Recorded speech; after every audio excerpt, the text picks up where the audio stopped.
Assalamualaikum dostlar. Bugün biz birlikte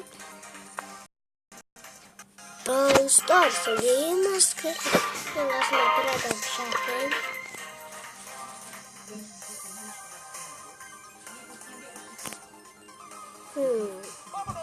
Hemen bir müzik var.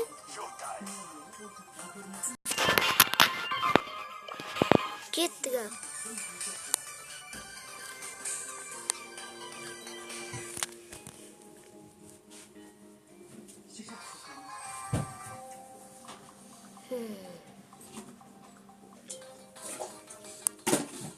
Atam bunu.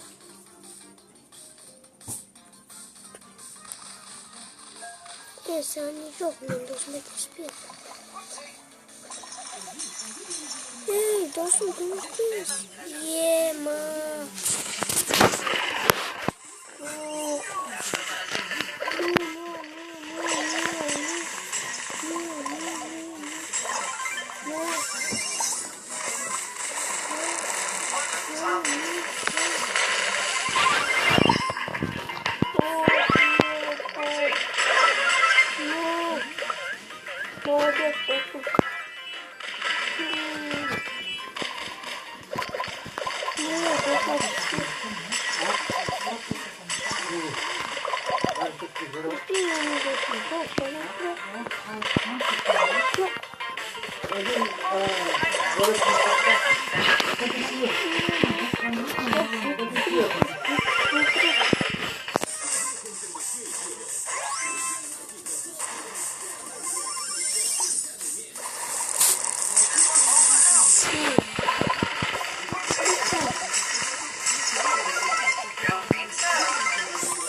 Hadi spawrum.